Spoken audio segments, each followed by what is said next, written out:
දවසක් අද දිනේ සෞඛ්‍ය අමාත්‍යාංශයේ සෞඛ්‍ය ප්‍රවර්ධන කාර්යාංශයේ මෙම ප්‍රවෘත්ති සාකච්ඡාවට පැමිණි ඔබ සැමව පිළිගන්නවා. ඒ අතරම අපව සජීව විකාශ කරන ආයතනත් පිළිගන්නවා. ඔබ දන්නවා කොවිඩ් රෝගය සම්බන්ධයෙන් අපේ ශ්‍රී ලංකාවේ පසුගිය දින කිහිපයේ මේ දිනවලත් විශේෂ තත්ත්වයකට අපි මුහුණ දීලා සිටිනවා. ඒ තමයි වාර්තා වන රෝගීන් සංඛ්‍යාවත් වාර්තා වන මරණ සංඛ්‍යාවත් ඉහළ යමින් පැවතීම. මේ සමගම රජය විසින් ගන්නා ලද තීරණයක් අනුව නිවාසගත රැක බලා ගැනීම සහ වෙන්කර තැබීමේ ක්‍රියාදාමය ආරම්භ වෙලා තියෙනවා. මේ විශේෂයෙන්ම සිදු කිරීමට සිදු වූයේ රෝහල් පද්ධතියේ තියෙන තදබදය අඩු කර ගැනීමටත් එම රෝහල් පද්ධතියේ ධාරිතාවය ආරක්ෂා කර ගැනීමත් සඳහා අපි අද දිනේ විශේෂයෙන් මේ ගැන කතා කරන්නට බලාපොරොත්තු වෙනවා. මේ සඳහා අපි ආරාධනා කරා කොළඹ ජාතික රෝහලේ කායික රෝග පිළිබඳ විශේෂඥ වෛද්‍ය හර්ෂ සතිස්චන්ද්‍ර මහතාට අපි ඒ මහතාගෙන් තොරතුරු දැනගනිමු.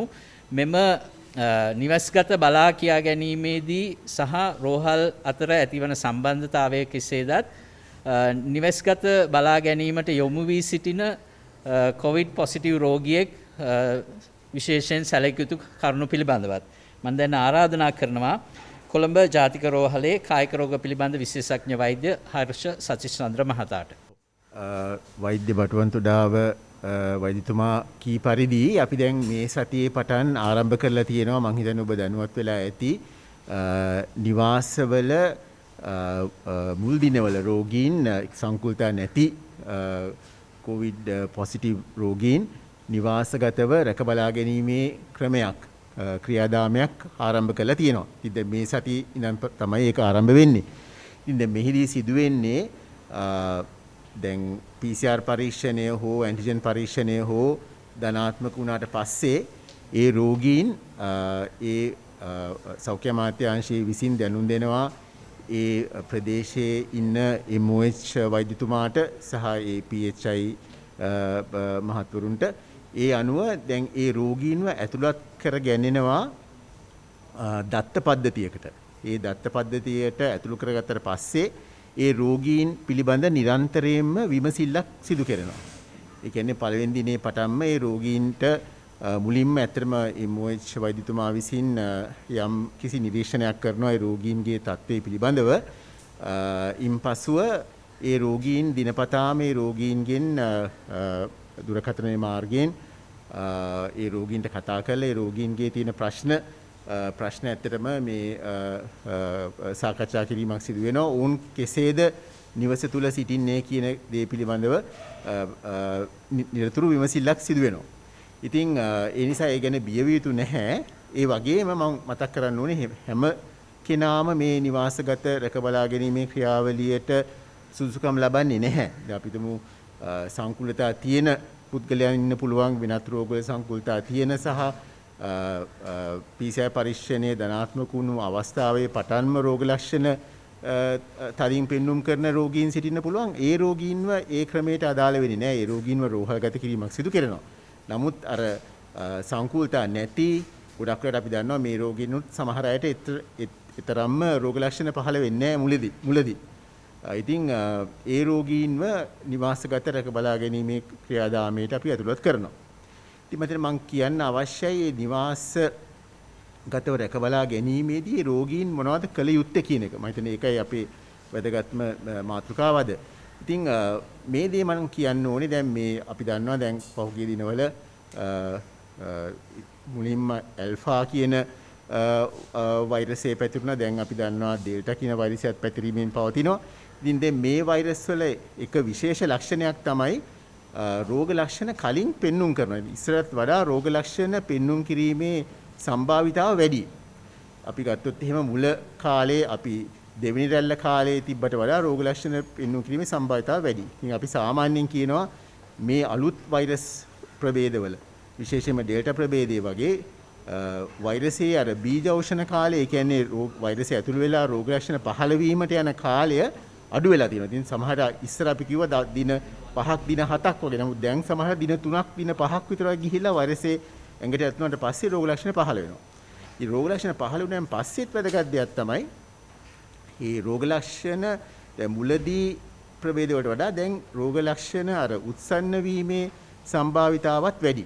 ඒ කියන්නේ බොහොම ඉක්මනට රෝග ලක්ෂණ පහළ වෙලා උණ වැඩි වෙලා එහෙම නැත්නම් ශ්වසන අපහසුතාව වෙන දේවල් ඇති වෙලා සංකූලතා ඇතිවීමේ සම්භාවිතාව වැඩි නිසා දැන් නිවාස තුල සිටින අය විශේෂයෙන් මේ ගැන සැලකිල්ලක් දක්වන්න ඕනේ. ඉතින් දැන් අපි මොකද්ද කළ යුත්තේ? ධනාත්මක පරීක්ෂණයක් ඇතිව නිවාසයේ සිටින අය මොකද්ද කළ යුත්තේ? පළවෙනි දේ තමයි මම හිතන්නේ උන්ට හොඳ විවේකයක් ලැබිය යුතුයි. ඒ කියන්නේ නිවසට වෙලා මහන්සි වෙන්නේ නැතුව වෙන ක්‍රියාවලියන් වල යෙදෙන්නේ නැතුව පුළුවන් තරම් විවේකීව සිටීම අවශ්‍යයි. ඒ වගේම හොඳින් ජලය පානය කිරීම අවශ්‍යයි. දියර වර්ග සහ ජලය පානය කිරීම අවශ්‍යයි. සාමාන්‍ය අපි කියනවා ඉතින් සාමාන්‍ය කෙනෙක්ට ලීටර් 2ක් 2.5ක්වත් දවසකට ජලය අවශ්‍ය වෙනවා. අනිත් කාරණේ තමයි ආහාර පාන හැකිතාක් තුරට පෝෂ්‍යදායී ආහාර පාන ගත යුතුයි. ඊට පස්සේ තවත් විශේෂයෙන්ම වැදගත් කාරණයක් තමයි මම කිව්වා විවේකී වගේම අර වෙහෙසීම සිදු කළ යුතු නැහැ. ඒ කියන්නේ අපි කියමු දැන් සමහර හිතෙන්න පුළුවන් ගෙදර ඉන්නේ දැන් මම මොකක් හරි ගෙදර වැඩක් කරන්න ඕනේ. අස්පස් කිරීමක් හරි මොනවා හරි දෙයක් කරන්න ඕනේ කියලා. නමුත් එහෙම මහන්සි වීම සුදුසු නැහැ. නමුත් තරමක් තමන්ගේ එදිනෙදා වැඩ කටයුතු කරාට කමක් නැහැ නිවසේ තුල. නමුත් විශේෂයෙන් මහන්සි වීම සුදුසු නැහැ. ඒ වගේම කල්පනාවේ දැන් උණ පවතිනවා නම් මම හිතන්නේ අපි සාමාන්‍යයෙන් දන්න පරිදි පැරසිටමෝල් පෙති දෙකක් වගේ අපිට ගන්න පුළුවන් ගොඩක් රෝගීන්ට ඇලර්ජික් නැති රෝගීන්ට එහි ආබාධයක් නැහැ. වෙනත් විශේෂ බෙහෙත් ගැනීම අවශ්‍ය වෙන්නේ නැහැ. ඒක තමයි මම හිතන්නේ වැදගත්ම දේ. මම හිතන්නේ සමාජයේ සංසරණය වෙනවා වෙන්න පුළුවන් යම් දේවල් විවිධ බෙහෙත් මේට සුදුසුයි කියලා. නමුත් අපි ඇත්තටම එහෙම නිර්දේශ කරන්නේ නැහැ. මේ අවස්ථාවේ කිසිම බෙහෙතක් අපි කියන්නේ උණ තියෙනවා නම් පැරසිටමෝල් පාවිච්චි කරලා වරදක් නැහැ. නමුත් ඒ ඇරෙන්න විශේෂ බෙහෙතක් අවශ්‍ය වෙන්නේ නැහැ. නමුත් ඒ රෝගීන් සාමාන්‍ය පරිදි ලබා ගන්නා බෙහෙත් අපි හිතමු අධික රුධිර පීඩනය තිබෙනවා නම් නැත්නම් දීවැඩියාව තියෙනවා නම් ඒ සම්බන්ධයෙන් ලබා ගන්නා බෙහෙත් නම් ලබා ගත යුතුයි. ඒ අවශ්‍යයි. නමුත් විශේෂයෙන් COVID-19 රෝගී තත්වයට බෙහෙතක් අවශ්‍ය වෙන්නේ නැහැ ඒ අවස්ථාවේ. දැන් තව දෙයක් ගැන මම විශේෂයෙන් සඳහන් කරන්න ඕනේ. අපි හිතමු අපි විවේකීව නිවසේ ඉන්න පුද්ගලයා දැන් අපි කියනවා ඇත්තටම පුළුවන් හැකිතාක් දුරට අනිත් අයගෙන් පොඩ්ඩක් වෙන් වෙලා ඉන්න පහසුකම් තියෙනවා නම් එහෙම සිටිය යුතුයි. ඇත්තටම අපි මේ නිවාසගත ක්‍රියාදාමයට තෝරාගන්නෙත් එහෙම පහසුකම් තියෙන අය තමයි. එහෙම වෙන් වී සිටීමේ හැකියාවක් නැති අයව තෝරාගන්නේ නැහැ. එහෙම තෝරාගන්න පුද්ගලයා පොඩ්ඩක් බලන්න ඕනේ දැන් විවේකීව ඉන්නකොට හති ගතියක් වගේ තියෙනවා කියලා. මං කියන රෝග ලක්ෂණ දැන් සාමාන්‍ය මේ ප්‍රභේදවලත් රෝග ලක්ෂණ සාමාන්‍ය රෝග ලක්ෂණ තමයි උණ සමහරට උගුරේ වේදනාව සෙම තත්ත්වයක් වගේ ප්‍රදර්ශනය වෙන්න පුළුවන්. ඒ වගේම ඊට පස්සේ කැස්ස තියෙන්න පුළුවන්. ගඳ සුවඳ නොදැනීම මේ වැනි රෝග ලක්ෂණ තියෙන්න පුළුවන්. නමුත් අපි විශේෂයෙන්ම බලන රෝග ලක්ෂණ කීපයක් තියෙනවා. එක රෝග ලක්ෂණයක් තමයි මේ උණ වැඩිවීම සහ අපි කියමු කැස්ස වැඩිවීම. ඒ කියන්නේ වියලි කැස්සක් එන්නේ වියලි කැස්ස වැඩිවීම සහ විශේෂයෙන්ම ශ්වසන අපහසුතාව ඇතිවීම. දැන් ඒ තමයි මම හිතන්නේ විශේෂයෙන්ම දැනගන්න ඕනේ දේ. දැන් සමහර ශ්වසන අපහසුතාව කියලා කිව්වහම සමහර මේගොල්ලෝ දැන් පුටුවක වාඩිලා ඉන්නකොට නැත්නම් ඇඳේ හාන්සිලා ඉන්නකොට කිසිම වෙනසක් නොදැනී තියෙන්න පුළුවන්. නමුත් ඊට පස්සේ ඔවුන් යම් දෙයක් කරන්න හැදුවොත් අපි කියමුකෝ ටොයිලට් එකට නැත්නම් වැසිකිළියට යනවා කියලා එතෙන්ට ගිහිල්ලා ඊට පස්සේ ආවොත් නැත්නම් ඇඟ සෝදා ගත්තට පස්සේ ඒ වගේ අමුතු හතියක් වෙනද නොදැනෙන අමුතු හතියක් ඇති වෙන්න පුළුවන්. ඒ අවස්ථාවේ අපි කියනවා ඒ පුද්ගලයාට වහාම ඒ දන්වන්න ඕනි ඔය නිවාසගත ක්‍රියාදාමයේ අනුව දුරකථන අංකත් අපි ලබා දෙනවා මේ හදිස්සියේ දැනුම් දෙන්න. ඒ අංකවල දැනුම් දෙන්න ඕනේ මෙහිම දෙයක් සිදු වෙලා තියෙනවා කියලා. තව දෙයක් අපිට කරන්න පුළුවන් දෙයක් තමයි පොඩි පරීක්ෂණයක් මම කියන්නේ. හැබැයි අපි දැනගන්න ඕනේ මේක කරන්න කලින් ඒ පුද්ගලයාට දැන් වාඩි වී සිටිනකොට හෝ ඇඳේ සිටිනකොට හෝ කිසිම හතිගතියක් නොදැනිය යුතුයි. එහෙම කෙනෙක්ට පුළුවන් පියවර අපි කියමු සමහරට පියවර 30ක් 40ක් වගේ නිවස ඇතුලේ ඇවිදලා බලනවා ඊට පස්සේ හතිගතියක් දැනනවාද කියලා. හතිගතියක් දැනෙන්නේ නැත්නම් ඒ කියන්නේ ඊතරම් ප්‍රශ්නයක් ඔහුට නැහැ. එහෙම නැත්නම් ඔහුට පුළුවන් පුටුවක් අරගෙන විනාඩියක් ඇතුළත 10 වාරයක් විතර වගේ හිට ගන්නවා ඉඳ ගන්නවා. දැන් ඒ 10 වාරේ කරාට පස්සේ විනාඩියට පස්සේ විවේකීව ඉඳලා බලනවා දැන් හතියක් දැනනවද කියලා. එහෙමත් හතියක් දැනෙන්නේ නැත්තම් අසාමාන්‍ය හතියක් දැනෙන්නේ නැත්නම් ඒ කියන්නේ මේ පුද්ගලයාගේ ඔක්සිජන් ප්‍රමාණය අඩුවක් වෙලා තිබිය නොහැකි. ඉතින් ඒක සරල දෙයක්. නමුත් මම හිතන්නේ ඔබට කිසියම් හෝ සැකයක් ඇති වෙනවා නම් යම් ශ්වසන අපහසුතාවයක් ඇති වීගෙන එනවා කියලා මම හිතන්නේ ඔබේ වගකීම තමයි වහාම ඒ දුරකථන අංක වලට කතා කරලා දැනුම් දෙන එක මෙවැනි ප්‍රශ්නයක් තියෙනවා කියන එක. ඉතින් එතකොට ඒ අවස්ථාවේ ඒ ක්‍රියාදාමයේ විසින් කරන දෙයක් තමයි ඔහුව ආරක්ෂා සහිතව ඔහුව ඇව ආරක්ෂා සහිතව රෝහල් පද්ධතියට රැගෙන එනවා. දැන් අපි දන්නවා පහුගිය දිනවල මම හිතන්නේ විද්‍යුත් මාධ්‍ය වලින් සහ සමාජ මාධ්‍යවලින් දැනගත්ත රෝහල් ගොඩක් පිරලා තිබ්බා කියලා. නමුත් ඒ වුණාට දැන් අපි දැන් මේ නිවාසගත ක්‍රියාවලිය පටන් ගත්තට පස්සේ අපි යම් යම් අඩුවීම් දකිනවා. ඒ ප්‍රමාණය නිසා ඔබ බිය ඇති කරගන්න ඕනේ නැහැ. රෝහල තුල ඔබට ඇඳක් හිමි වෙන්නේ නැහැ හෝ ඔබ බලාගෙන ඉන්නේ නැහැ කියලා ඒ අවශ්‍යතාවය මතු වුණොත්, ඒ කියන්නේ ශ්වසන අපහසුතාවය ඇති වුණොත්, එහෙම නැත්නම් වෙන අපහසුතාවයක් ඇති වුණොත් අනිවාර්යයෙන්ම ඔබව රෝහලකට කැඳවාගෙන ඇවිල්ලා ඒ රෝහලේ නිසි ප්‍රතිකාර කරනවා. ඉතින් ඒ නිසා මම හිතන්නේ ඒ ගැන අනීත බියක් ඇති කරගත්තේ නැහැ. නමුත් ඔබේ වගකීම තමයි ඔබට ඒ අපිට ඒ ක්‍රියාදාමයේ තුල ගොඩක් වෙලාවට ඔබට දුරකථනයෙන් දිනපතා වෛද්‍යවරයෙක් කතා කරලා ඔබෙන් විස්තර අහයි. ඒ අහන විස්තර වලට ඒ අවශ්‍ය කරන දත්ත ටික ඔබ සැපිය යුතුයි.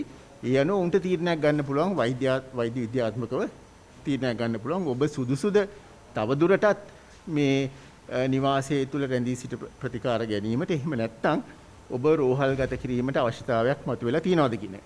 ඉතින් මම හිතන්නේ වැදගත් දේ තමයි අපි මේ නිවාසගත ක්‍රියාදාමයේ අදහස ඔබ දිගටම නිවාසගතව තියනවා කියන එක නෙමෙයි. ඒකේ අදහස තමයි හැකිතාක් දුරට ඒ දින ගණනක් ඔබට හැකිතාක් දුරට නිවසේ සිටීමට හැකියාව ලබා දී. මොකද අපි දන්නවා මේ අලුත් ප්‍රභේද වලින් උනත් වැඩි පිරිසකට ඇත්තටම ගොඩක් අමාරු වෙන්නේ නැහැ. ඔවුන්ට 100ට අපි කියමු 70ක 80කටම විශේෂ ප්‍රතිකාරයක් අවශ්‍ය වෙන්නේ නැහැ. ඒ නිසා මම හිතන්නේ විශේෂයෙන්ම වැදගත් හේදේ තමයි මම කියන එක. අනික ඉතින් මම කිව්ව නැවතත් මම හිතන්නේ අපි කිව යුතුයි අර වැඩිපුර අධික මහන්සියක් වෙන දේවල් කරන්න යන්න එපා කියලා. අපි දන්නවා දැන් අපි ඩෙන්ගු රෝගේ වගේ ඇදුනහම අපි රෝහල් වලට ගන්නකම් අපි රෝගීන්ට කියනවා මහන්සි වෙන්න එපා කියලා. ඒ වගේම තමයි. වැඩි මහන්සියක් වෙන්න එපා. නිවසට වී ඒ අපි දෙන වෛද්‍ය උපදෙස් පිළිපදින්න, හොඳට ආහාර පාන ගන්න, හොඳට නිින්ද ලබා ගන්න, නිදි මරන්න එපා. අනිත් පැත්තේ අපේ මේ ප්‍රතිශක්තිය වර්ධනය කර ගැනීම එක හොඳම ක්‍රමයක් තමයි හොඳ නිින්දක් ලබා ගැනීම. විශේෂ ಔಷಧ අවශ්‍ය වෙන්නේ නැහැ. මේ කාල පරිච්ඡේදයේ තමන්ට නියමිත ඖෂධ ලබා ගැනීම පමණයි සිදු කළ යුත්තේ. එය සිදු කරනවා නම් මම හිතන්නේ ඔබට ප්‍රශ්නයක් වෙන්නේ නැහැ. ඊට පස්සේ අපි ආරක්ෂා සහිතව ඔබව මේ නිවාසගත ක්‍රියාදාමයේ තුල පවත්වාගෙන අවශ්‍ය වුණොත් පමණක් රෝහල් වලට ගන්නවා ඇති. ඒ තමයි මම හිතන්නේ මට විශේෂයෙන්ම කිව යුත්තේ.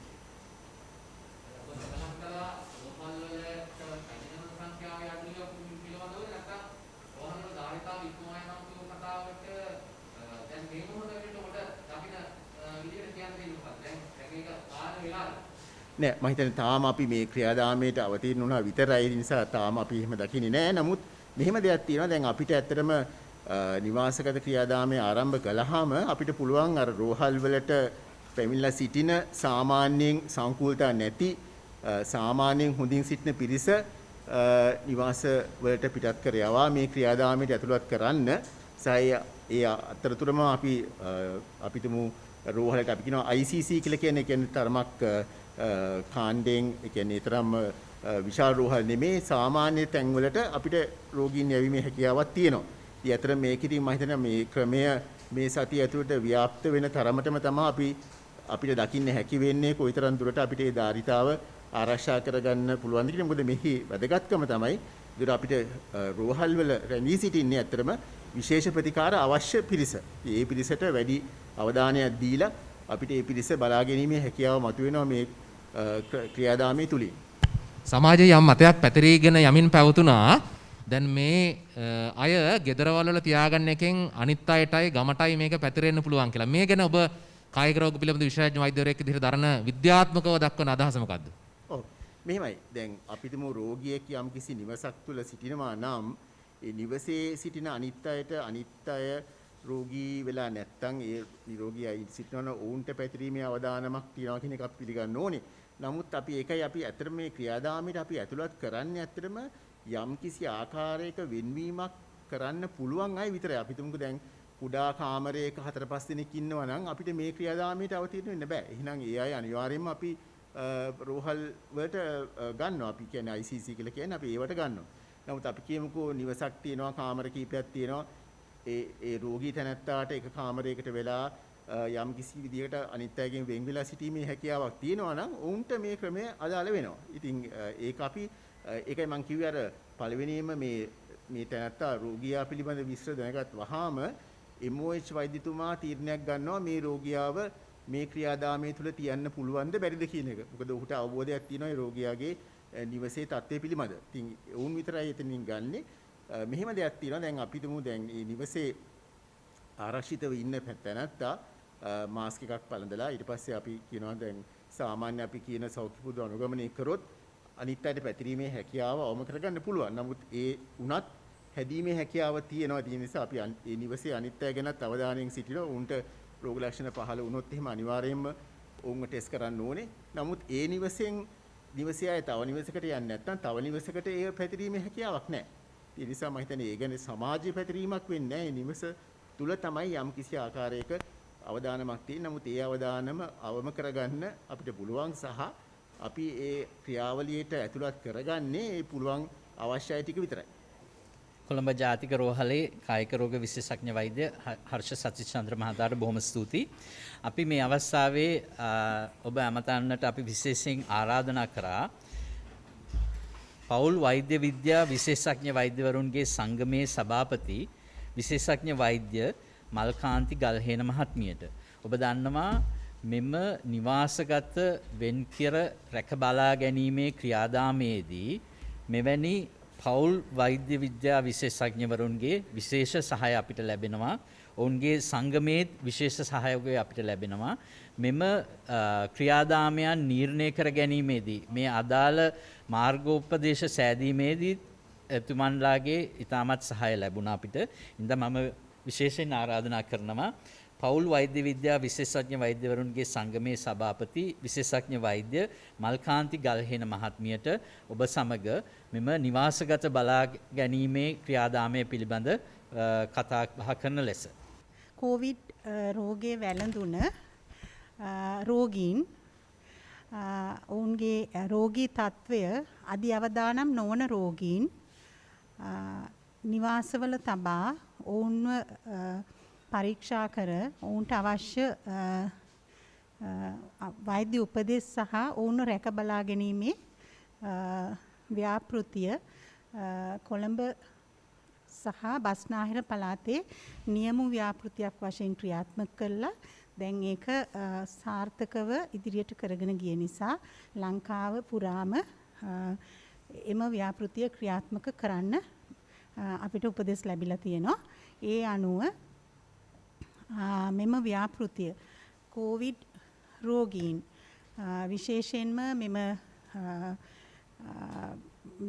මෙම අවස්ථාවේදී කොවිඩ් රෝගීන්ගේ පැතිරීම වැඩි වෙලා තදබදේ වැඩි වෙලා රෝගී ව්‍යාප්තිය ඩෙල්ටා ප්‍රභේදය සහිතව විශේෂයෙන්ම ව්‍යාප්ත වන අවස්ථාවේදී ඇත්තටම අපි දකිනවා පවුල් වෛද්‍ය විද්‍යා විශේෂඥ වෛද්‍යවරුන් විදිහට පවුලේ රෝගීන්ගේ තිබෙන්නා වූ අසනීප තත්වයන් වලට ප්‍රතිකාර කිරීමට හුරු පුරුදු කරලා තියෙන විශේෂඥ වෛද්‍ය වෘත්තියක් වශයෙන් මෙම අවස්ථාව අපිට මෙම රෝගී සත්කාරක සේවයට සැබෑ ලෙසම දායක වෙන්න පුළුවන් කියලා. එතනදී අපි ඇත්තටම කියන්න ඕනේ මේ කොවිඩ් රෝගීන් වැඩි දෙනෙක් සාමාන්‍ය සරල වශයෙන් ගත්තොත් 100ක් ගත්තොත් 80ක් ඒ වගේ ගානකට ප්‍රමාණයකට මේ රෝගයේ දරුණු අවස්ථාවට පත් වෙන්නේ නැහැ. හැබැයි ඒ සඳහා අපි මුල් සතිය ඇතුළත සති දෙකක් මෙම රෝගය ශරීරය තුල තිබිලා රෝගියා අවදානමකට ලක් වෙනවා. ඉතින් අර මුල් සතිය තුල අපි රෝගියාට අවශ්‍ය රෝගියා පරීක්ෂා කරලා බලලා රෝගියාට විශේෂ අවදානමක් නැත්තම් ඒගොල්ලන්ට අවශ්‍ය සියලු උපදෙස් වෛද්‍ය උපදෙස් ප්‍රතිකාර නොවන බොහෝ වෙලාවට ඒ අවශ්‍ය උපදෙස් බොහෝ රෝගීන් දන්නේ නැහැ. ඒ ඒගොල්ලන්ට ඒ ගැන කියලා දීලා රෝගියාව ඒ සඳහා යොමු කරලා රෝගියාගේ තියෙන දැනුම වැඩි කර දීලා දෙවෙනි සතියේ රෝගියාට ලැබෙන සංකූලතා බොහෝ දුරට අඩු කර ගැනීම තමයි ඇත්තටම මෙම නිවාසවල රෝගීන් රඳවා ගැනීමේදී අපේ ප්‍රමුඛ කාර්ය වෙන්නේ. එතකොට බොහෝ වෙලාවට අපේ ඇත්තටම අපේ පරමාර්ථය තමයි මේකෙදි විශේෂයෙන්ම රෝගියාට ඔහු කැමති ඔහුගේ නිවසේ විශේෂයෙන්ම ඔහුගේ නිවසේ රැඳෙන්න ඔහුට වෙනම රැඳීමට හැකියාවක් තියෙනවා නම් වෙනම කාමරයක් තියෙනවා නම් වෙනම වැසිකිළියක් තියෙනවා ඒ පහසුකම් සහිත තමන්ගේ නිවසේ ඉඳලා අන්‍යයන් පවුලේ තමන්ගේ ආදරණීයයන්ගෙන් වෙන් වෙලා නමුත් රෝගියාට ගත කරන්න පුළුවන් අවස්ථාව ඇත්තටම රෝගියා බොහොම කැමැත්තෙන් මේ දක්වා අපි කරපු ව්‍යාපෘතියේදී හරිම කැමැත්තෙන් රෝගියා ඒ රෝගයත් එක්ක ජීවත් වෙනවා කියලා අපි අත්දැකලා තියෙනවා. ඉතින් එතනදී අපි විශේෂයෙන්ම බලනවා ඒකේ අපේ එක අරමුණක් වෙන්නේ මේ රෝගියා බොහෝ දෙනෙක් සංකූලතාවලට නොයන බැවින් ඒ ප්‍රධාන අවවාද උපදේශ දීලා රෝගියාව ඒකට අපි කියන්නේ patient centered care කියලා එයාගේ කායික මෙන්ම මානසික සහ පවුලේ අනිකුත් සමාජිකයන් අතර තියෙන සතුටත් රඳවාගෙන ඒ රෝගියාව එම නිවසේ තියලා රෝගියාට ප්‍රතිකාර කිරීම තමයි අපේ අරමුණ ප්‍රධාන අරමුණ. දෙවෙනි අරමුණ තමයි රෝගියාට කොවිඩ් රෝගය නිසාම දරුණු වෙන්න පුළුවන් අවදානම් තත්ත්ව තියෙනවා නම් ඒවා කලින්ම හඳුනාගෙන අදාළ රෝහල් වලට යොමු කිරීම. එහිදී ඇත්තටම එතනදී අපි අදහස් කරන්නේ රෝගියාගේ අවදානම වශයෙන් රෝගියාට තියෙන ශාරීරික මතුවෙන සංකූලතා විතරක් නෙවෙයි ඒ කායික සංකූලතා විතර නෙවෙයි මානසික සංකූලතා වුණත් මොකද ඒ සමහරවිට රෝගියෙක් කොච්චර අපි කිව්වත් ඔයාට සුදුසුයි ගෙදර ඉන්න ඔයාට ප්‍රශ්නයක් නැහැ ඔයාගේ රෝගයේ පැතිරීම අවදානම ගොඩක් රෝගය ව්‍යාප්ත වීමේ අවදානම අඩුයි කියලා රෝගියා කියනවා අනේ ડોක්ටර් අපිට යන්න දෙන්න මට හොස්පිටල් යන්න ඕනේ මට බයයි ඒවයි. එහෙම අවස්ථාවක අපි රෝගියාට අවබෝධ කරලා දෙන්න බැරි නම් ඒ වෙලාවත් අපි රෝගියාව මානසික පැත්තෙන් සලකලා ඒ රෝහලකට යොමු කරනවා. ඉතින් මෙතනදී ඇත්තටම ප්‍රධානම අරමුණ වල් දෙක තමයි රෝගියාට ඉතාමත් පහසු වෙන විදිහට රෝගී සත්කාරක සේවය කරන අතරතුර රෝගියාව දෙවන සතියේදී සංකූලතාවලට යාම වළක්වා ගැනීම වෛද්‍ය උපදෙස් තුලින් දෙවන කාරණේ තමයි රෝහල් පිරී ඉතිරී ගොස් අනවශ්‍ය රෝගීන් රෝහල් පිරී ඉතිරී යාම වළක්වා අවශ්‍යම රෝගයාට රෝහල තුල පහසුකම් ලබා ගැනීමට සැලසීම. තුන්වෙනි කාරණේ තමයි රෝගියා මොනම අවස්ථාවක හෝ රෝගියාගේ අවදානම් තත්වයක් අපේ වෛද්‍යවරු කණ්ඩායම පෞල් වෛද්‍ය විද්‍යා විශේෂඥ වෛද්‍යවරුන් සහ පශ්චාත් වෛද්‍ය උපාධි වේදී කණ්ඩායමක් ඉන්නවා. ඒගොල්ලන් රෝගියාව පුහුණු කරන ලද වෛද්‍යවරුන් එක්ක එකතුව අඳුන ගන්නවා කලින්ම රෝගියා සංකූලතාවයකට යනවා නම් එවැනි අවස්ථාවක කිසිම ප්‍රමාදයකින් තොරව සෞඛ්‍ය සේවා අධ්‍යක්ෂක තුමන් විසින් මේ ප්‍රදේශයේ සලසන ලද පහසුකම් යටතේ ඇම්බියුලන්ස් එකකින් අපි රෝගියා අවශ්‍ය රෝහලට ඒ කියන්නේ තියෙනවා ඒ රෝහල් level of care කියලා levels 3ක් ඒ රෝගියාට යන්න ඕනේ මොන රෝහලද කියලා තෝරලා දීලා අපි ඒ රෝගියාව කිසිදු ප්‍රමාදයක් නැතුව ප්‍රතිකාර සඳහා යොමු කරනවා. ඉතින් විශේෂයෙන්ම කියන්න ඕනේ මේ අවස්ථාවේදී අපි මේ දක්වා මේ කරලා තියෙන ප්‍රතිකාර ක්‍රමේදී දැන් මාස එකමාරක් රෝගීන් 7000ක ප්‍රමාණයක් බලලා තියෙනවා බස්නාහිර පළාතේ. එයින් ඇත්තටම 105ක විතර ප්‍රමාණයක් විතරයි අපි ඇතුළත් කරලා තියෙන්නේ. කිසිම මරණයක් මේ දක්වා වාර්තා වුණේ නැහැ.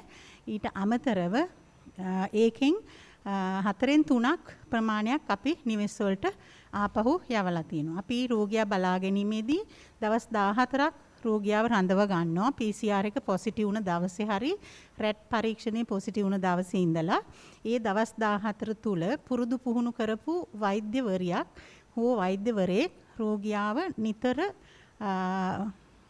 පරීක්ෂා කරනවා දිනපතා. මුලින්ම පරීක්ෂා කරලා අපේ සිස්ටම් එකට දානවා. ඊට පස්සේ දිනපතා පරීක්ෂා කරනවා.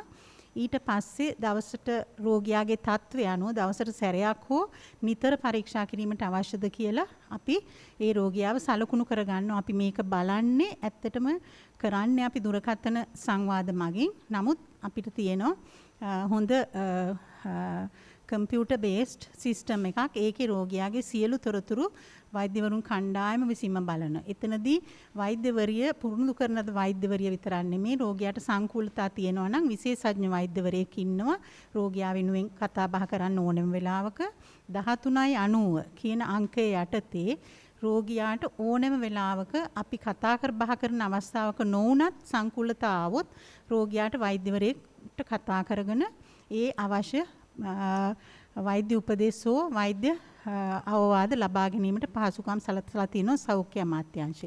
විශේෂයෙන්ම මේ ව්‍යාපෘතිය කරන්නේ සෞඛ්‍ය සේවා අධ්‍යක්ෂ ජෙනරාල්තුමාගේ මග පෙන්වීම යටතේ සෞඛ්‍ය අමාත්‍යාංශය විසින්. ඉතින් ඇත්තටම අපිට කියන්න තියෙන්නේ අපි රෝගීන්ගෙන් මේ ගැන විමසලා පසු විපරම් කරාම රෝගීන් ගොඩක් මේ වෙනුවෙන් සතුටෙන් තමයි අපිට කතා කරන්නේ. ඉතින් හදිසිය හරි සමහර රෝගීන් බෑ කියනවා යන්න ඉස්පිරිතාල වලට මේකේ පහසුකම දැනිලා අවශ්‍යම රෝගීන් නම් අපි ඒ තියෙන ක්වොරන්ටයින් ඇක්ට් එක යටතේ ඇම්බියුලන්ස් එකක් යොදවලා යවනවා. මොකද තමන් අයිසොලේෂන් වෙනම කාමරයක ඉන්න පහසුකම් නැත්නම් මත්ද්‍රව්‍ය වලට ඇබ්බැහි වෙච්ච කෙනෙක් වගේ නම් අනිත් අයට තියෙන ජීවිත අවදානම ගැන සලකලා අපි ඒ රෝගියාව රෝහලකට යොමු කරනවා. දැන් ඔබතුමී ලස්සන විස්තරයක් කළා අවශ්‍ය වුණොත් ඕනේ කෙනෙක් කන්ටැක්ට් කරගෙන යන්න පුළුවන් කියලා. දැන් ජනතාවට තියෙන ප්‍රශ්නයක් වෙන්න පුළුවන්. රෑ 11ට 12ට එකට විතර සමහර විට ප්‍රවාහන පහස මොකුත් නැති ප්‍රදේශයක ඉන්න රෝගියෙක් හදිසි අමාරු වුණොත් ඔබතුමීට වගකීමෙන් කියන්න පුළුවන්ද විනාඩි 10ක් 15ක් ඇතුළත අදාළ අය කන්ටැක්ට් කරගන්න පුළුවන් ඒ රෝගියාව යවන්න පුළුවන් කියලා හොස්පිටල් එකකට? අපි දැනට මෙම ව්‍යාපෘතිය කරලා තියෙන්නේ බස්නාහිර පළාතේ. බස්නාහිර පළාත කියන්නේ ඇත්තටම පහසුකම් සහිත පළාතක්. ඉතින් ඒක නිසා අපිට ඒ වගේ අත්දැකීමක් දැනට ඇවිල්ලා නැහැ. නමුත් ඔබතුමා ඒ කියපු විදිහට මොන හරි අවස්ථාවකදී ඒ වගේ දෙයක් වුණොත් අපි දැන් සම්පූර්ණ ලංකාව පුරාම ක්‍රියාත්මක කරනකොට එහෙම අවස්ථාවකට මුහුණ දෙන්න පුළුවන් වෙන විදිහට අපි මේ සේවා සලසන විදිහට අපි මේක කටයුතු කරන්න බලාපොරොත්තු වෙනවා. ඒ කියන්නේ ඔබතුමිය කෙලින්ම සම්බන්ධ වෙන්නේ බස්නාහිර පළාත තුල කරන කටයුතු විතරයි කියලාද ඔබතුමිය කියන්නේ? නෑ, දැනට අපි කරලා තියෙන්නේ බස්නාහිර පළාතේ විතරයි. නමුත් අද ඉඳන් තමයි අපි මේක ලංකාව පුරාම ක්‍රියාත්මක කරන්න බලාපොරොත්තු වෙන්නේ. හෙට සහ අනිද්දා දිනේ රත්නපුර සහ ගාල්ල දිස්ත්‍රික්කවලටත් ඉන්පසු මොකද අපි රෝගීන් වැඩිපුර තියෙන තදාසන්න ප්‍රදේශවලට තමයි ගොඩාක්ම අවධානය යොමු කරන්නේ. ඔබතුමා කියනා වගේ ඊටාම දුෂ්කර පළාතක එහෙම ප්‍රශ්නයක් තියෙනවා නම් ඒ සඳහා ඒක සෞඛ්‍ය සේවා අධ්‍යක්ෂ ජෙනරාල් තුමා සමග සාකච්ඡා කරලා අද සෞඛ්‍ය ඇමතිතුමියත් ආවා. ඒත් එක සාකච්ඡා කරලා අපිට ඒ සඳහා සුදුසු ඇම්බියුලන්ස් සේවාවන් ඇත්තටම අපි වැඩි දියුණු කළ යුතුයි. ඒක කරන්න අද දවසේ සෞඛ්‍ය ඇමතිතුමිය බාරගත්තා. විශේෂයෙන්ම ඊටාම කාර්යබහුලව සිටින අවස්ථාවක අපගේ ඊටා කෙටි දැනුම් දීමකදී එතුමිය මෙහි පැමිණීම ගැන අපි විශේෂයෙන්ම ස්තුතිවන්ත වෙන්න ඕනේ. මොකද අද දිනේ ලංකාව පුරාම මේ වැඩසටහන පටන් ගන්න අවස්ථාවේදී ඒ සඳහා පුරෝගාමී වූ කෙනෙක්ව අපිට ගෙන්වා ගැනීමට අවශ්‍ය වුණා. නිසා අපි විශේෂයෙන් මේ අවස්ථාවේදී නැවතත් ස්තුතිවන්ත වෙනවා. පවුල් වෛද්‍ය විද්‍යා විශේෂඥවරුන්ගේ සංගමේ සභාපති විශේෂඥ වෛද්‍ය මල්කාන්ති ගල්හේන මහත්මියට එතුමියගේ කාර්යබහුල වේලාවෙන් අපටත් වේලාවක් ලබා දීම පිළිබඳව. අපි ඊළඟට යොමු වෙමු සෞඛ්‍ය අමාත්‍යාංශයේ නියෝජ්‍ය අධ්‍යක්ෂ ජෙනරාල් විශේෂඥ වෛද්‍ය හේමන්ත හේරත් මහතා වෙත. සුබ දවසක් සියලු දෙනාටම. අද අගෝස්තු මාසේ 9 වෙනිදා මේ වන විට සමස්ත COVID-19 රෝගීන් සංඛ්‍යාව 3,29,994ක් ලෙස වාර්තා වෙනවා. ඒ වගේම මේ වන විට එයින් 2,93,357 දෙනෙක් සුවය ලබා තිබෙනවා. සමස්ත මරණ සංඛ්‍යාව 5,111ක් ලෙස වාර්තා වෙනවා. ඊයේ දිනයේදී සමස්ත නව රෝගීන් සංඛ්‍යාව හැටියට 2956ක් වාර්තා වෙනවා. මරණ 94ක් වාර්තා වෙලා තියෙනවා. ප්‍රතිකාර මධ්‍යස්ථාන 224ක ඇඳන් 33962ක් මේ සඳහා සූදානම් කරලා තියෙනවා. කොවිඩ් රෝගීන්ගේ ප්‍රතිකාර සඳහා මේ වන විට එයින් ඇඳන් 32762ක් භාවිතයට ගැනෙනවා.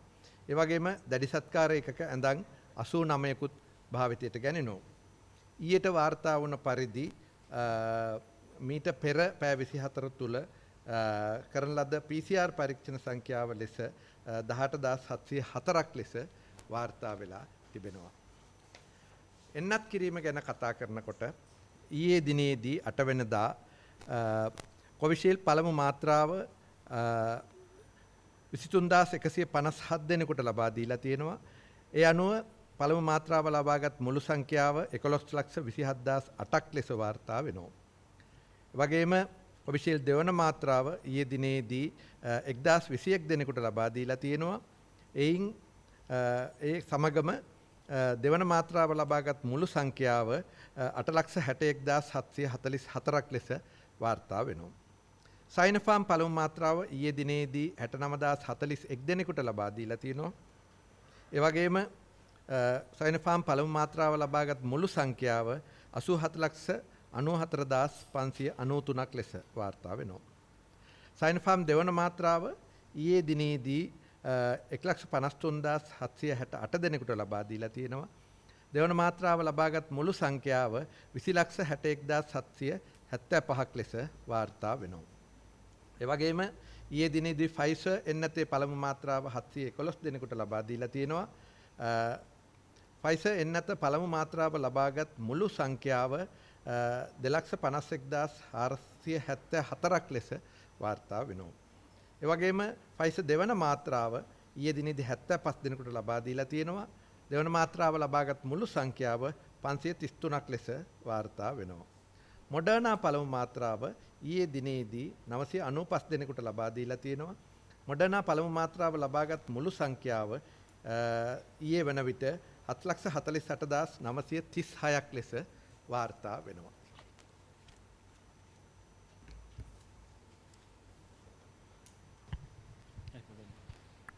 වෛද්‍යතුමනි දැන් මේ එන්නත් කරණය බොහොම ශීඝ්‍රයෙන් කරගෙන යනකොට සමහර ජන කණ්ඩායම් මෙහෙවන පිරිස් වෘත්තීය සංගම් වෙන්නට පුළුවන්, සමහර දේශපාලන පක්ෂවල නායකින් වෙන්න පුළුවන්, උගත් බුද්ධිමත් කියා ගන්න පිරිස මේ අපිට එන්නත ගන්න විදිහක් නැහැ, අපිට බලෙන් එන්නත දෙන්නත් එපා, අපිට බලෙන් අපි එන්නත ගන්නෙ නැහැ, මේ අපි කැමති නැහැ පරීක්ෂණාගාර මීයෝ වෙන්න වගේ එක එක කතා මවනවා මේ වෙනකොට. ඒ සම්බන්ධයෙන් ඔබතුමාට මොකක්ද කියන්න තියෙන්නේ? මේ සම්බන්ධයෙන් අපේ සෞඛ්‍ය අමාත්‍යාංශය මේ දක්වාත් කරගෙන ගිය ප්‍රතිපත්තිය තමා කිසිම ආකාරයකින් මේක නීතියකින් එහෙමත් නැත්නම් බලහත්කාරයෙන් එන්නතක් ලබා දීමට කොහෙත්ම අපි කටයුත්තක් සාධාරණ කරලා නැහැ. ඒ නිසාම මේක ස්ව කැමැත්තෙන් රටේ සහ අපි සියලු දෙනාගේම ආරක්ෂාව වෙනුවෙන් ලෝකයේ පුරාම ක්‍රියාත්මක කරන ක්‍රමවේදයක් අනුව ඒ වගේම ලෝකයේ පුරාම මේ වෙන විට වැඩිම ජනසංඛ්‍යාවක් පිළිගත් මේ එන්නත් වලට මං හිතන්නේ මේ විවිධ මත දරන අය සමහර වෙලාවල් වලට මේ කියන දේ මං හිතනවා පළමුවෙන්ම සෞඛ්‍ය අමාත්‍යාංශයේ හැටියට අපි මේක ඒ අයගේ ඒගොල්ලන්ගේ අයිතිය පිළිබඳව ඒගොල්ලන්ගේ තමන්ට තියෙන අයිතිය පිළිබඳව අපි ගරු කරන ගමන් මේ පිළිබඳව ඇයි ඒක විඳින්නේ නැත්තේ, ඇයි ඒක අපිට අවශ්‍ය නැත්තේ, ඒ සඳහා ඔවුන්ට තියෙන ඒ කියන්නේ තියෙන යම් ආකාරයකට ඒගොල්ලන්ගේ තියෙන විශ්වාසයන් ආකල්පයන් පිළිබඳව අපිට හොයලා බලලා ඒක නිවැරදි කරලා අපිට ඒ අයවත් අපිත් එක්ක එක ගොඩට ගෙන ඒම මගේ හිතේ වැදගත් වෙනවා. මොකද මේක බලහත්කාරයෙන් කරන්න පුළුවන් වැඩකුත් නෙවෙයි. ඒ වගේම තමයි සියලු දෙනාම මේකට එන්නත ලබා ගත්තේ නැතුව මේක වර්ජනය කරොත් හෝ පැත්තකට වුණොත් මං හිතනවා අපිට මේ අපි බලාපොරොත්තු වෙන ආරක්ෂාව අපි කාටවත් ලැබෙන එකක් නැහැ. මං හිතනවා ඒක තීරුම් අරගෙන පළමුවෙන්ම එහෙම ප්‍රකාශ කරන අය තමන්ගේ ඒ කියන දේවල් වලට අපිත් අහුම්කන් දීලා අපි ඒගොල්ලන්ව නිවැරදි කරමු. ඒ වගේම ඒ කීම් වලට අහුම්කන් දීමට පෙර සෞඛ්‍ය අමාත්‍යාංශයත් අනිකුත් විද්වතුන් කියන දේවල් වලට අහුම්කන් දෙන්න කියලා අපි සියලු දෙනාගෙන්ම ඉල්ලා සිටිනවා. වෛද්‍යතුමනි මේ වෙනකොට 100ට කොච්චර ප්‍රතිශතයක් තියෙනවද මේ එන්නත් කරන්නේ? ඊයේ දිනේ වාර්තා කර පරිදි සමස්ත රටේ ඉලක්කගත මේ දක්වා අපි කියන්නේ 100ට වයස අවුරුදු 30ට වැඩි ජනගහනයේ 94% ඉක්මවලා අපිට පළමු මාත්‍රාව ලබා දීලා තියෙනවා.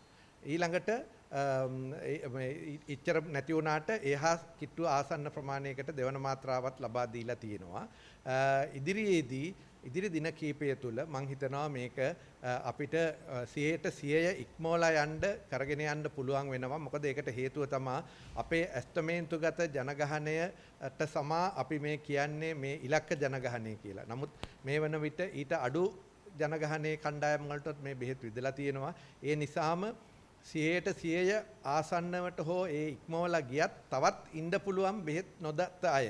අපි ඒ සියලු දෙනාමත් කොහොම හරි හොයාගෙන ඒ බෙහෙත ලබා දෙනවා. ඊට පස්සේ අපි කොහොමත් ඊට අඩු වයස් කාණ්ඩවලටත් අපි ඒ විද්‍යානුකූලව ඒක ලබා දිය හැකි අවම වයස් කණ්ඩේ සිටින සියලු දෙනාටමත් ඒ එන්නත් ලබා දීමට කටයුතු කරනවා. ඔව් වෛද්‍යතුමනි ගිය ගත වූ දිනේ ගම්පහ දිස්ත්‍රික්කයේ ආසාදයෙන් 319ක් විදියට කොවිඩ් මර්ධන ක්‍රියාන්විත මධ්‍යස්ථාන වාර්තා කරලා තියෙනවා. ඒ සෞඛ්‍ය වර්ධන නිලධාරී කාර්යාලය තහවුරු කරනවා 1802ක් කියලා. මේ සංඛ්‍යා ලේඛන වල ප්‍රශ්නයක් තියෙනව නේද? මේක මට අද උදේදී මටත් දැනගන්න ලැබුණා. මේක වසංගත රෝග විද්‍යාංශයේ අවධානයට අපි යොමු කරනවා. කරලා ඒකේ එහෙම මොකක් හරි සංඛ්‍යා ලේඛනවල නොගැලපීමක් තියෙනවා නම් ඒක නිවැරදි කර ගැනීමට අපි කටයුතු කරනවා. දැන් මේ වෙන නිවස මේ නිරෝධන වෙන කට්ටියට මොකද දෙන්න පුළුවන් උපදේශ ඔබතුමාගේ? මට වඩා හොඳට උපදෙස් මගේ හිතේ මීට පෙර දුන්නා. ඒ කියන්නේ මට වඩා මේ සම්බන්ධයෙන්ම ගැඹුරු අවබෝධයක් තියෙන විශේෂඥ වෛද්‍යවරු දෙන්නෙක් මේ කාරණයට කාරණා කිව්වා. නමුත් මට කියන්න තියෙන්නේ ඒගොල්ලෝ කියපු දෙයටම මමත් එකතු වෙනවා. අපි පළමුවෙන්ම වැදගත්ම දේ තමා මේක ආවට ගියාට කරන්න පුළුවන් එකක් නෙවෙයි. මේක වඩාත්ම සුදුසු ඒ නිවසේදී ප්‍රතිකාර ලබා ගැනීමට සුදුසුකම් ලත් අයට පමණයි ඒ සත්කාරය ලබා ගන්න. ඒ නිසාම යම් කෙනෙකුට කොවිඩ් ආසාදනය වී තිබේ නම් ඒ අයට නිවසේ බලා ගැනීමට සුදුසුකම් නැතිනම් නැති කියන එකෙන් අදහස් කරන්නේ නිවසේ වාතාවරණයම පමණක් නෙවෙයි රෝග ලක්ෂණ වයස ආදිය නිසා රෝහල් ගත විය යුතු කෙනෙක් නම් අප්‍රමාදව රෝහල් ගත වීම වැදගත් වෙනවා. නිවසේ බලා ගැනීමට අවසර දීම නිසාම නිවසේ රැඳී සිටීමෙන් වළකින්න කියලා මගේ පැත්තෙන් මම ඉල්ලා සිටිනවා. වෛද්‍යතුමනි මේ වෙනවා සමාජ සාල මේ ජාල ඔස්සේ එනවා කොවිඩ් රෝගය සඳහා ගත යුතු ඖෂධ සහ කැම්බීම සම්බන්ධයෙන් ඒක සත්‍ය බවක් තියෙනවද කොහොමද ඒක? ඒවා එකක්වත් මම ඒ කියන්නේ වෙන වෙනම අපිට සමාජ මාධ්‍යයන් වලින් එන ඒවා විශාලයිනේ. ඒ නිසා අපිට වෙන වෙනම කියන්න විදිහක් නැහැ. නමුත් යම් ඖෂධයක් හෝ ආහාරයක් ගත යුතුයි කියලා හිතනවා නම් අනිවාර්යයෙන්ම ඒ සඳහා වෛද්‍ය උපදෙස් ලබා ගන්න ඒ පිළිබඳව තීරණයක් ගන්න කලින්. දැන්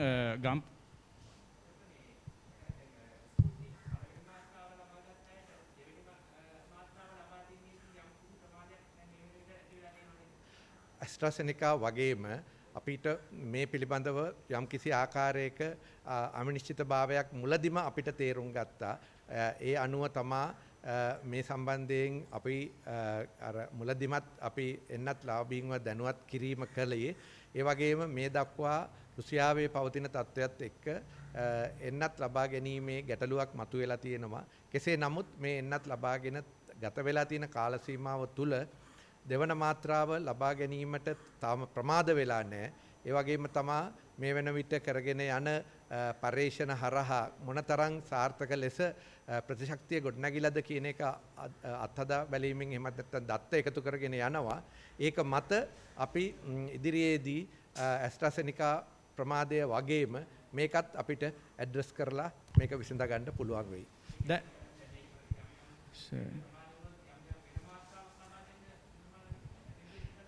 දැනට අපි ඒ ගැන නිර්දේශයක් ලබා දීලා නැහැ. නමුත් සාකච්ඡා කරලා ඒ පිළිබඳව මොකද ඒ පළවෙනි මාත්‍රාවම ප්‍රමාණවත් නම් අපිට දෙවන මාත්‍රාවක් දීමට අවශ්‍ය වන්නේ නැහැ. ඒ වගේම තමයි දෙවන මාත්‍රාවක් ලබා දෙන්නේ නම් ස්පුට්නික් දෙවන මාත්‍රාවක් හැටියට ඒක ලබා ගැනීමට නොහැකි නම් ඊළඟට දෙන්නේ මොනවද කියන එක පිළිබඳව විද්වත් මණ්ඩලය මගින් අපිට නිර්දේශ ලබා දෙයි. ඒ දෙන නිර්දේශ අනුව තමයි ඉදිරියේදී කටයුතු කරන්නේ. තවම දෙවන මාත්‍රාව ලබා ගැනීමට අනවශ්‍ය ලෙස ලොකු ප්‍රමාදයක් වෙලා නැහැ. අපිට තාම අපි හිතනවා ඉදිරියේදී මේ ප්‍රශ්නේ විසඳ ගන්න පුළුවන් වෙයි කියලා. දැන් වර්තමානයේ වෙනකොට මේ ආසාදනය වෙන තත්ත්වයේ ඉතාම ශීඝ්‍ර මට්ටමට පැමිණලා තිනවා. මේ වෙනකොට අපේ රට තුල කරන මේ PCR මට්ටම කොයිතරම් ප්‍රමාණයකට ප්‍රමාද වෙලා තියෙනවද මන්දගාමී වෙලා තියෙනවද කියන එක වාර්තා වෙනවා. මොකද ආසාද්‍යන්තව බොහොමයක් ඉන්නවා මේ සැරිසරනවා. නමුත් ඔබතුමාලා මේ ප්‍රකාශ කරන PCR මට්ටම සෑයීමකටපත් වෙන්න පුළුවන් මට්ටමකද මේ කරන පරීක්ෂණ මට්ටම තියෙන්නේ?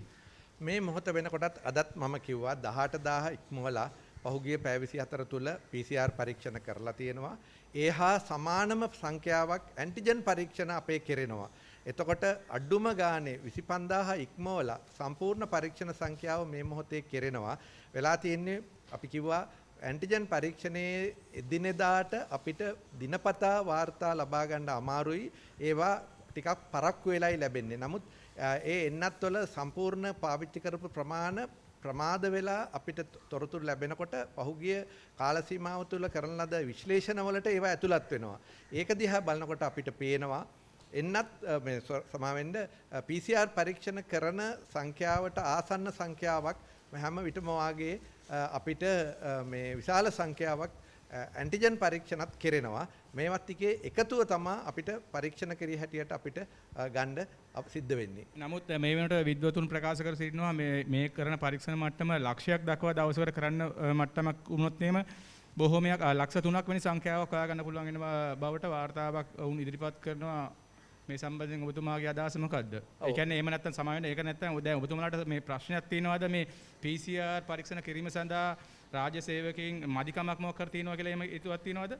රාජ්‍ය සේවකයන් මදිකම නෙවෙයි සාමාන්‍යයෙන් PCR පරීක්ෂණවල ඊට වඩා එහා ගිය අපිට සෑම විටම ක්‍රමානුකූලව තමයි PCR පරීක්ෂණ කරගෙන යාමට අපිට මේ අවශ්‍ය කරන පහසුකම් සපයා ගන්න වෙන්නේ. මේ සඳහා අපිට අවශ්‍ය කරන වෛද්‍ය රසායනාගාර විද්‍යාඥයින්ගේ මේ බරපතල හිඟයක් මේ දක්වා තියෙන පහසුකම් වලට නැහැ. නමුත් අනික් රසායනාගාරත් මේ කාලය තුල පවත්වාගෙන යාම වැදගත් වෙනවා.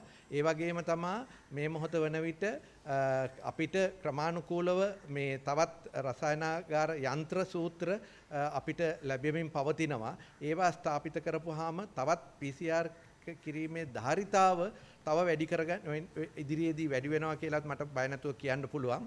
නමුත් මේ මොහොතේ අපේ මේ රෝගීන් සොයා ගැනීමට අවශ්‍ය කරන ප්‍රමාණයට PCR සහ ඇන්ටිජන් පරීක්ෂණ අවශ්‍ය ප්‍රමාණයට සිද්ධ වෙන බව බය නැතුව කියන්න පුළුවන්. දැන් ගම්පහ දිස්ත්‍රික්කයේ මේ වෙනකොට PHI මහතුරු මේ කියනවා Tamanට මේ ධාරිතාව දරා ගන්න බෑ. ඒ නිසා මේ රට වහන්න මාස දෙකකටවත් මේ තත්ත්වය උදා කරගන්න කියලා එමුණොත් මේ ආශ්‍රිතයෙන් හොයා ගැනීමේ ප්‍රමාණය පුළුවන් වෙයි. ඒ වුණොත් අපිට මේ රැකියාව හරියට කරගෙන යන්න පුළුවන්. නැත්නම් ඒවලන්ටත් අවදානම් කියලා උපසභාපතිවරයා ප්‍රකාශ කරනවා. ඔව් එහෙම හැම තැනින්ම ඒ වගේ ඒ තත්ත්වය පිළිබඳව අපිට ෆීඩ්බැක් ලැබෙනවා. අපි ඒවා සියල්ල සාකච්ඡා කරලා තමයි සෑම විටම අවසානයේදී ගන්නා වූ තීරණ ගන්නෙ. එක පුද්ගලයෙක් කියන නිසා එක තීරණයකුත් තව පුද්ගලයෙක් කියන නිසා තව තීරණයකුත් නෙමෙයි ගන්නෙ. ඒ සියල්ල විද්වත් සහ අදාළ කණ්ඩායම් සියල්ලත් එක්ක කතා කරලා සාමූහිකව තමයි මේ තීරණ ගන්නෙ. ඉතින් මේ තීරණයත් ඔබතුමා ඔය කියන දෙයත් මේ වන විටත් අපේ සැලකිල්ලට යොදාගෙන තියෙනවා. ඒක අවසානයේදී අපි තීරණයක් ගනීවි කළ යුත්තේ කුමක්ද කියලා. ඒ කියන්නේ රට වැසීම සම්බන්ධයෙන් ඔබතුමාලා මේ වෙන සාකච්ඡාවක් කරගෙන යනවද? නැදවත් කිරීමක් කරනවද සෞඛ්‍ය අංශය විසින් දේශපාලන අංශවලට? රට වැසීම කියන එක මම හැමදාම කිව්වා අපේ විකල්ප ලැයිස්තුවේ තියෙන එකක්. ඒක තෝරා ගන්නවද නැද්ද කියන එක අනිකුත් සියලුම කාරණාත් එකට තියලා අපි ගත යුතු දෙයක්. ඒ නිසා අද විතරක් නෙවෙයි එදා ඉඳලම මේ විකල්ප ලැයිස්තුවේ ඒක තියෙනවා. අපේ ඔප්ෂන්ස් ගොඩේ ඒක තියෙනවා. වඩා සුදුසු එක අපි තෝරා ගන්නකොට මේක ඒ සමහර වෙලාවට ඕගොල්ලොම දන්නවා වතාවකට රට ලිහිල් කරන පැත්තට හැරෙනවා. ආයේ වතාවක රට වැසීමේ පැත්තට හැරෙනවා. ඒ අවස්ථාවේ හැටියටයි ඒ තීරණ ගැනෙන්නේ. දැන්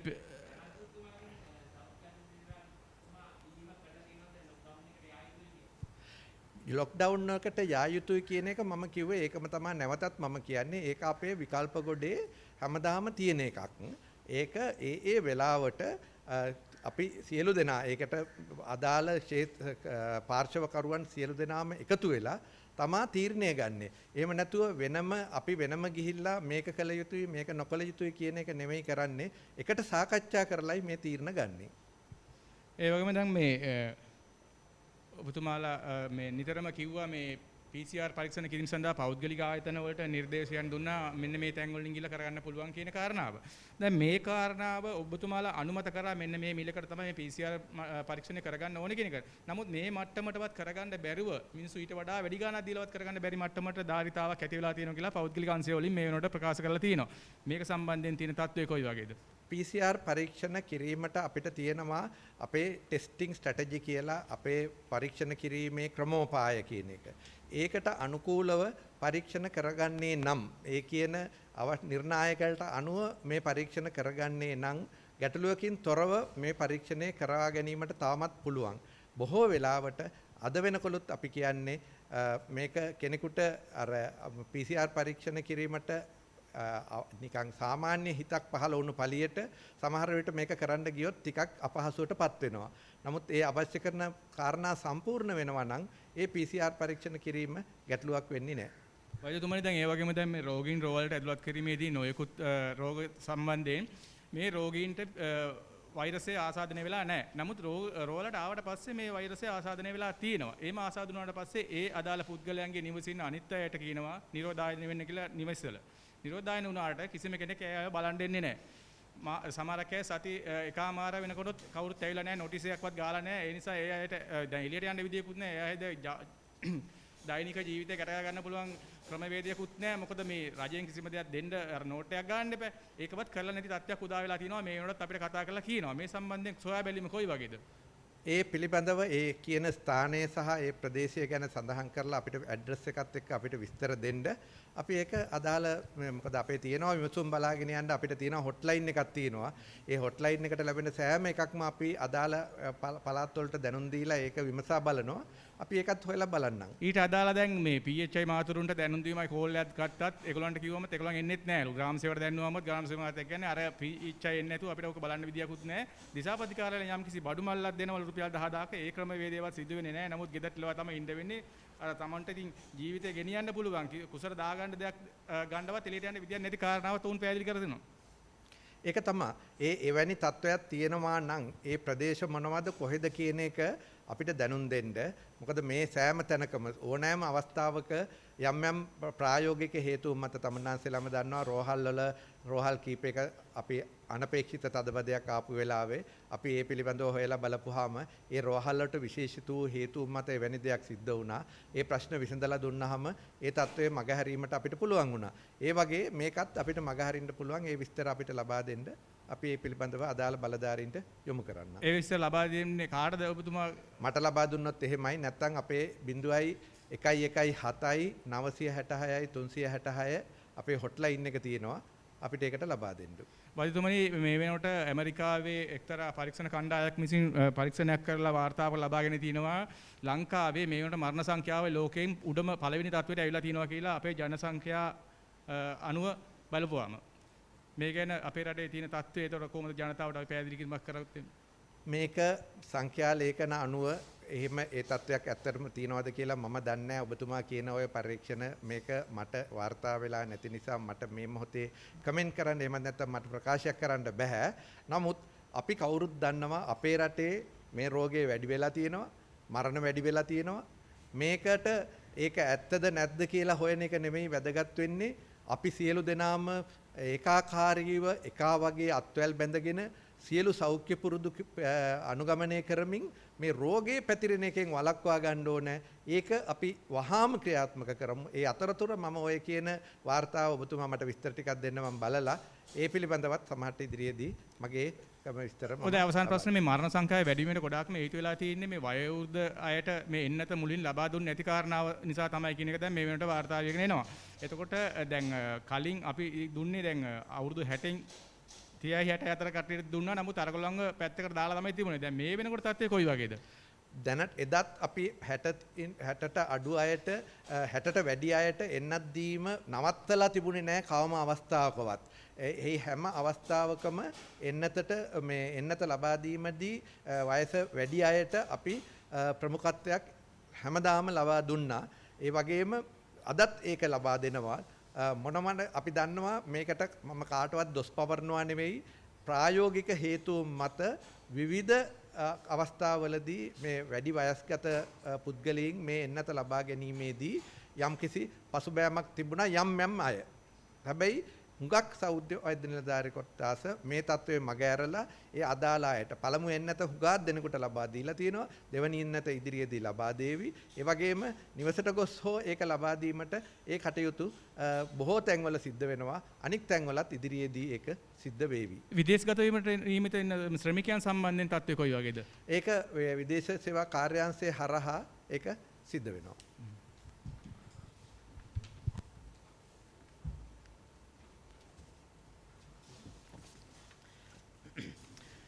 සෞඛ්‍ය අමාත්‍යාංශයේ නියෝජ්‍ය අධ්‍යක්ෂ ජෙනරාල් විශේෂඥ වෛද්‍ය හේමන්ත හේරත් මහතාට බොහොම ස්තුතියි. Now I will give a small quick summary in English. Today the main focus was to discuss about home-based isolation and care.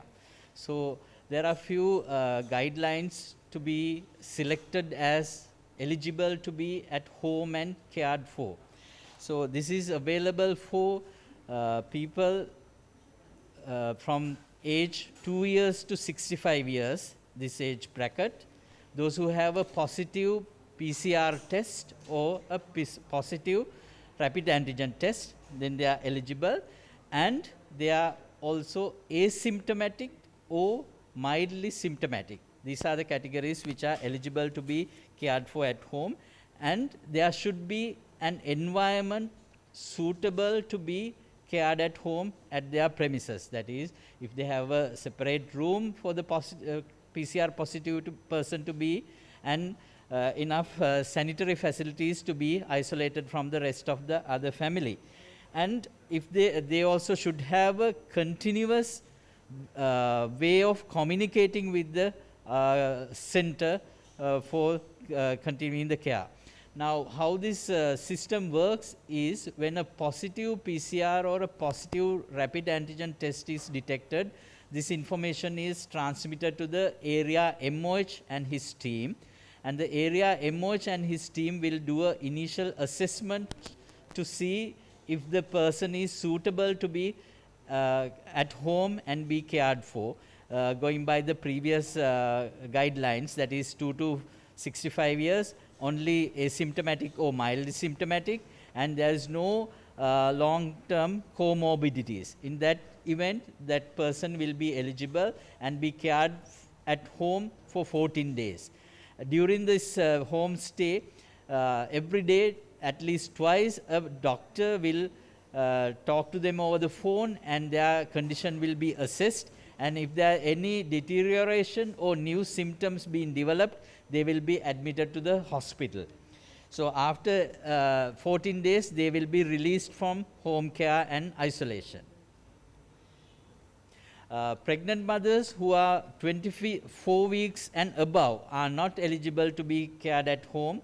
So any pregnant mother who is COVID positive and less than 24 weeks of pregnancy, and there's no other comorbidities, they can be cared at home. So any pregnant mother who becomes positive and above 24 weeks of gestation has to be admitted to a hospital. අද දිනයේ සෞඛ්‍ය අමාත්‍යාංශයේ සෞඛ්‍ය ප්‍රවර්ධන කාර්යාංශයේ මෙම ප්‍රවෘත්ති සාකච්ඡාවට සහභාගී වූ ඔබ සැමට බොහොම ස්තුතියි. අපව සජීවී විකාශය කර ආයතනවලටත් බොහොම ස්තුතියි. නැවතත් අපි තව දින දෙකකින් මෙවැනිම ප්‍රවෘත්ති සාකච්ඡාවකින් හමු වෙමු. ඔබ සැමට බොහොම ස්තුතියි.